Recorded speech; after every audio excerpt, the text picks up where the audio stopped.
Hi everyone, it's Adrienne Leah. I wanted to show a deck that I got on Samhain. It's the Witch's Wisdom Tarot by Phyllis Carote, and the artist is Danielle Barlow. I found this in the bookstore and I love getting decks in person. I tend to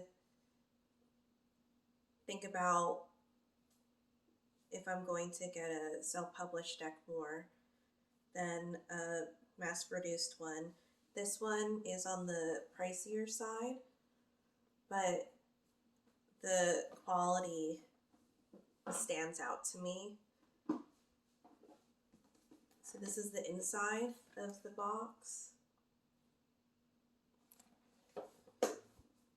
which is also reflected in the book. Also a nice a nice textured book.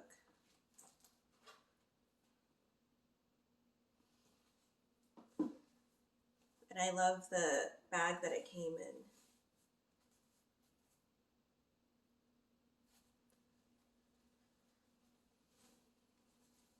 Which is also shown on the backs of the cards too.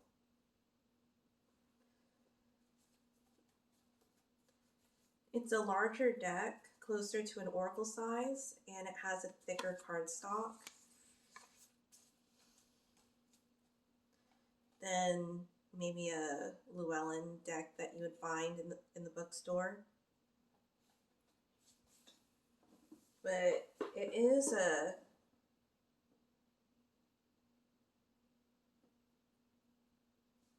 Hay House deck, so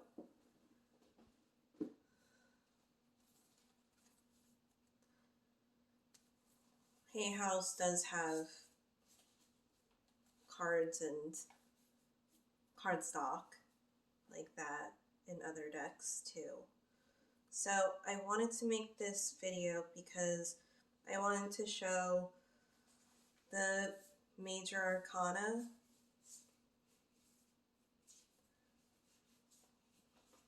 The book talks about how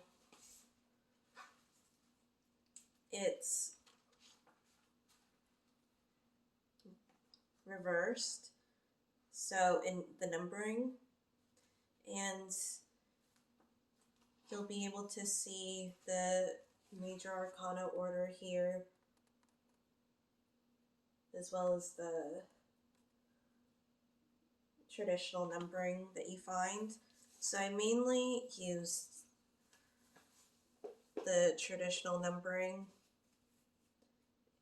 and the wording on the cards too, to put the cards in order. But I did keep the numbering that they had there because I also think it's interesting. It reminds me of playing a record backwards, and I like seeing what the number would be if it wasn't in the order that I wrote in.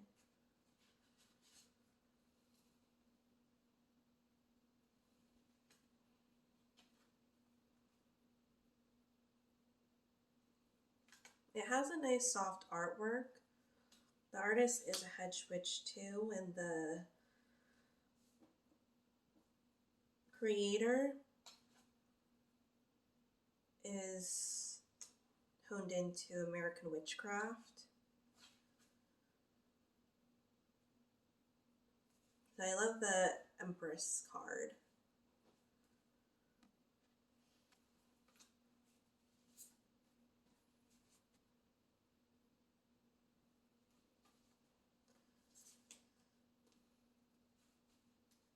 And I love the Lover's card.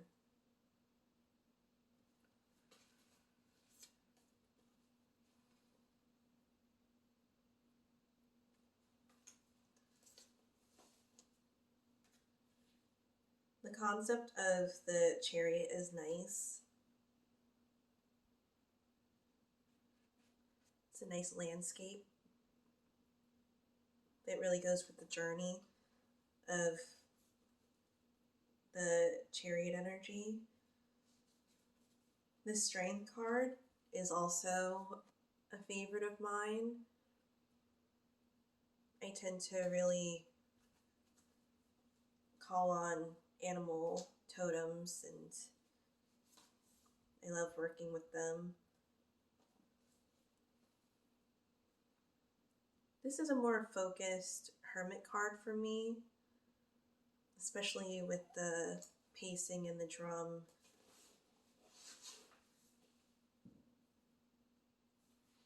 And not really being distracted on what you see. He even has a snake there. And you can see that he's surrounded by plants.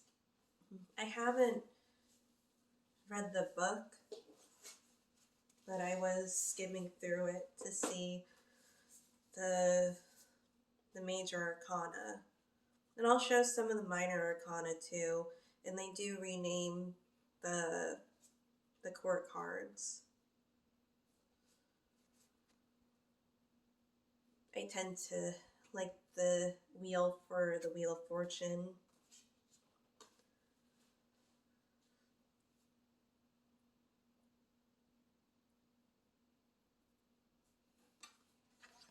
And you can see the bear there, and then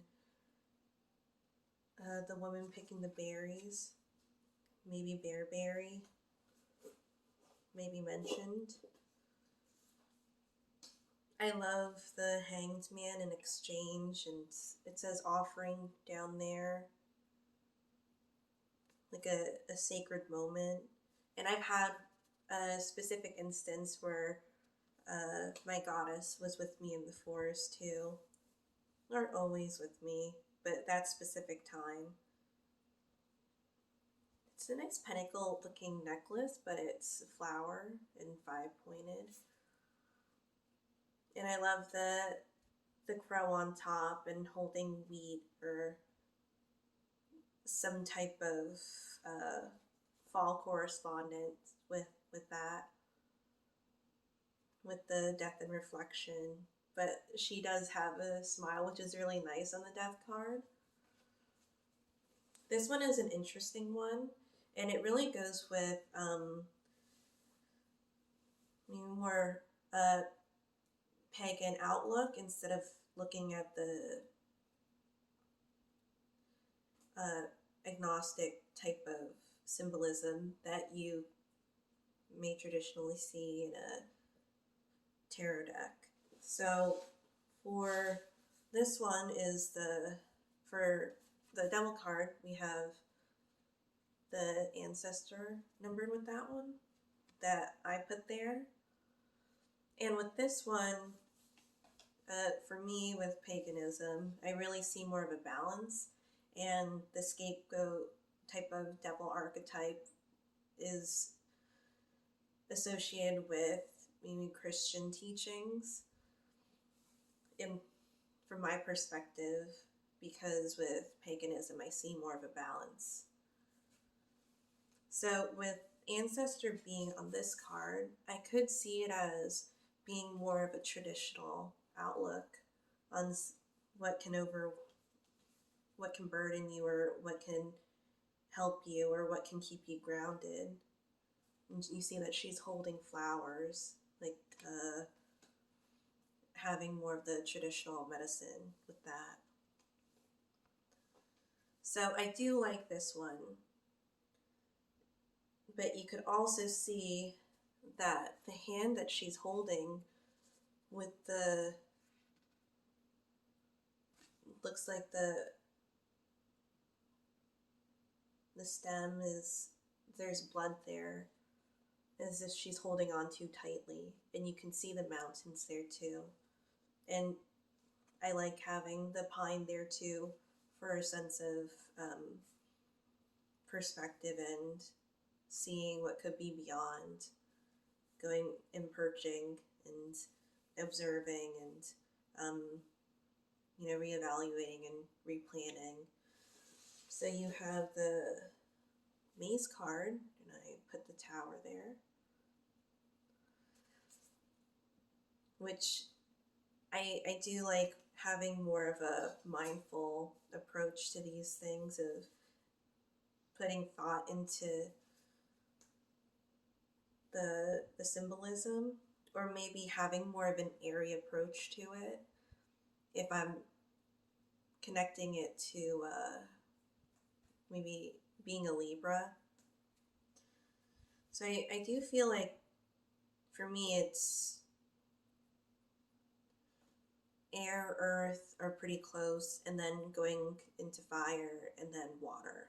That would be the energy that I'm getting when I have this deck in front of me. I love this star card, and her expression is telling. And she also has a necklace too, a little bit different. And it could be the guidance, and you can see the dragonfly.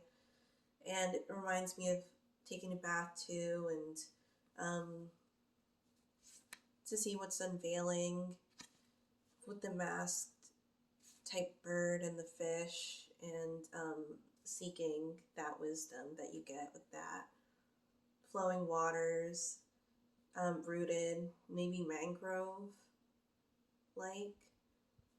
I say that because I have mangroves on the star card in my deck. So for the moon,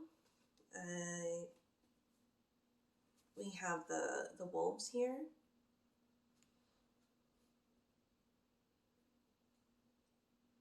And then you see the moon in the water too, in this phase of the moon. And you could see the otters down there too.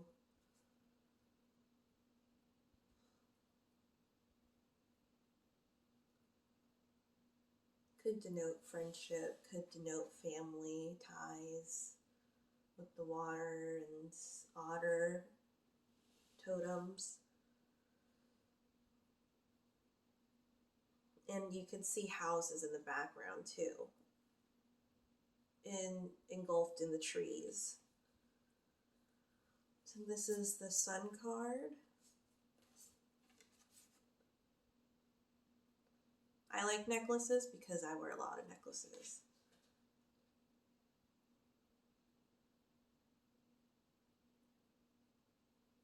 And the butterflies are a nice touch, surrounded by all those butterflies.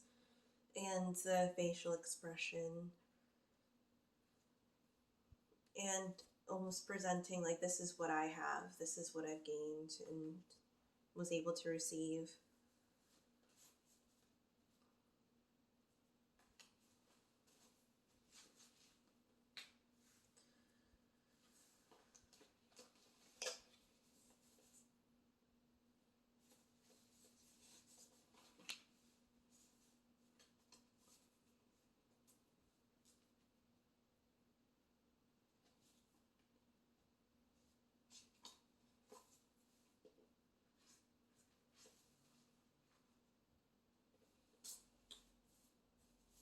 So then it's judgment.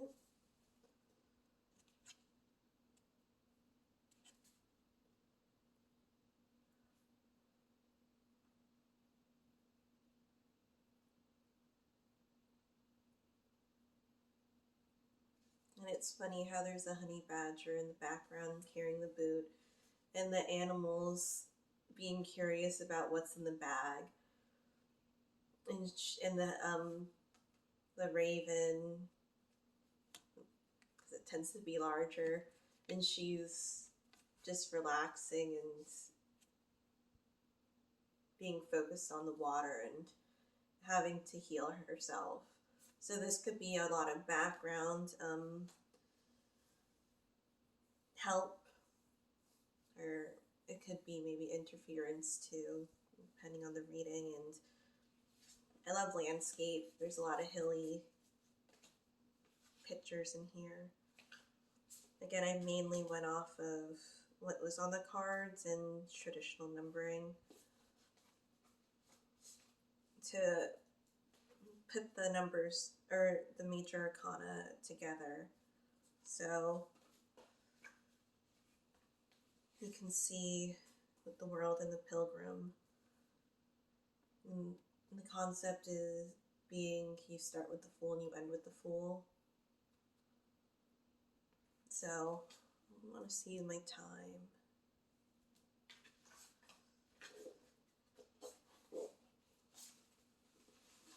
It's pretty exquisite for a mass-produced deck. For the cardstock and the presentation. So I haven't gone through the deck too much because I just got it.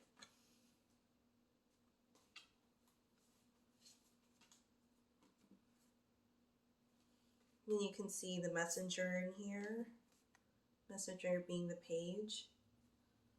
I love how he's holding the goose. In the Northeast, you see a lot of geese, especially in my area.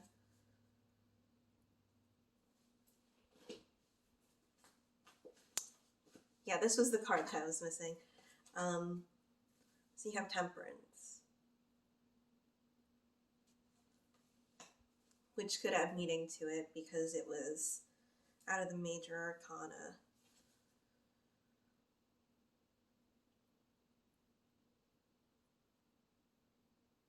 And I love the plant magic too, and the fae. You can see the different shapes of the beings too. It looks like this one might be a pregnant one. And then in the middle is the star. So I really love the plant aspect to this deck too. Could be like a fairy ring too.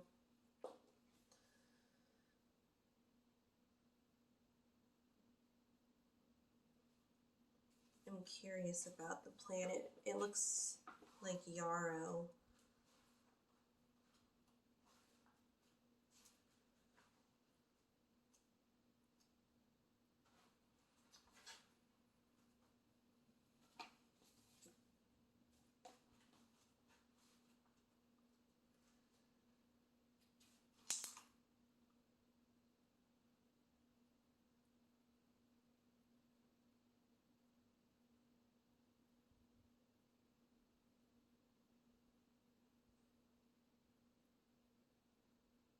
Yeah, it is yarrow.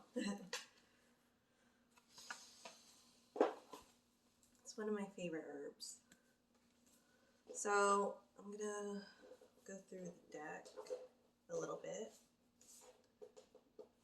So this isn't a pip deck, which is why I wanted to show the major or the minor arcana. I'm sorry.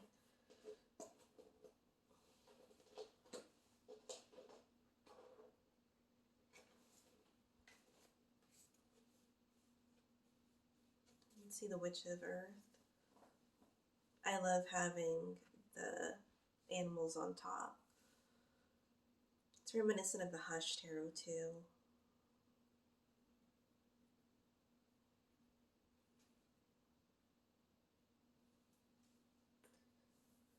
So that would be the Knight of Pentacles. Then the Craftsman is the Queen, and the Goddess is the King. But they do switch it up for the male and female roles. And you'll see that when you reach the Queen. And I love how she has the opening there too. So this is the Craftsman, this is the Queen of Swords.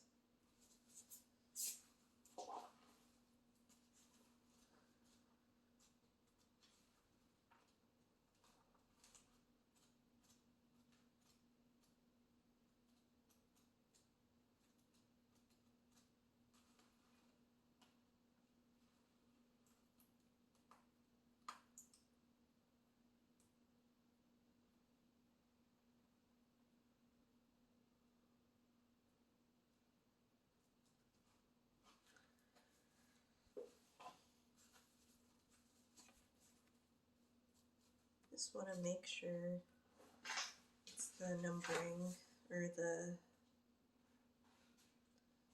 border.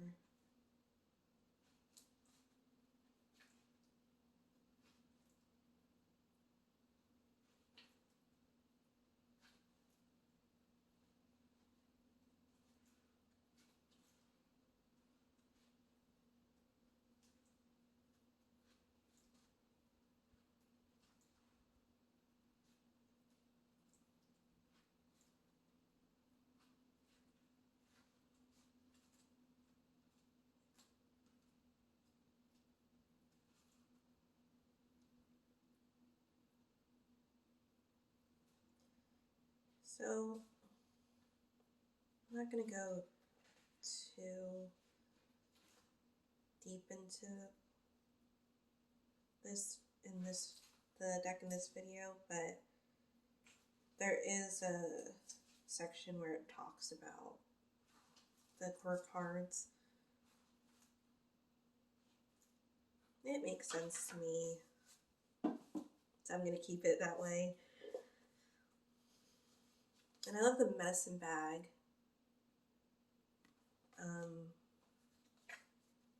They're one of my favorite things to make. I like to paint and I like to make medicine bags.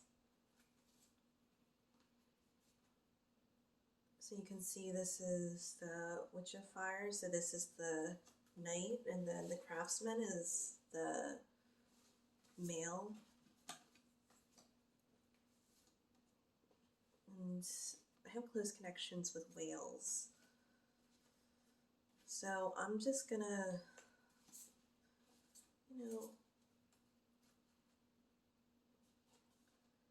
then you could see the face here, and then the skull there, which is the Queen of Pentacles, pure earth.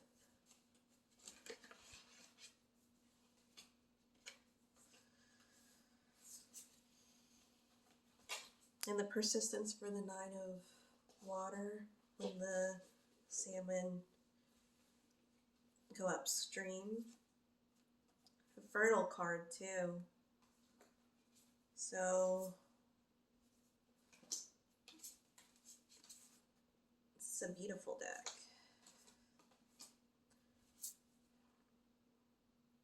Yeah, I love the bird catching the fish too. I love when the turtles go into the ocean, when they hatch.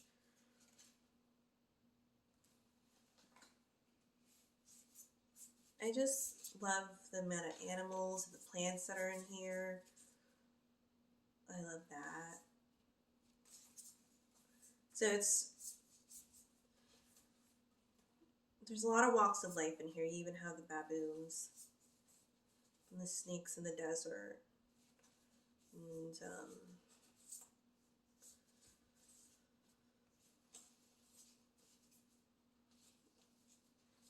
I love the sacred dance that you get with this one too. And it's the Queen of Cups, and it looks like it's a dance for having like a rain dance or for water, for rain. Look at this goddess of water. I also love bears too. And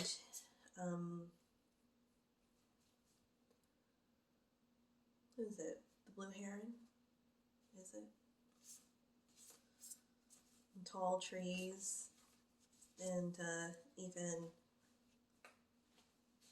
the harp here too. The energy of the Nine of Swords is in here. Something eating away at you. And the amount of birds in here is amazing. They kind of look bug-like because they're so small, but you can see that they expand over here. I also love owls. As you can, if you can hear, I talk a lot about the different animals that I work with.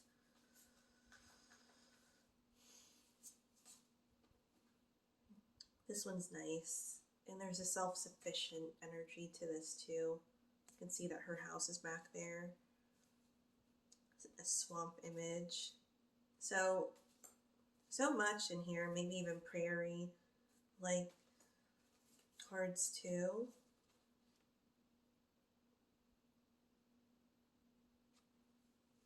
And look the flexibility of that one. Then 5. So thank you guys so much for watching. I hope that you check this deck out if you're interested in it, and I'll see you in another video.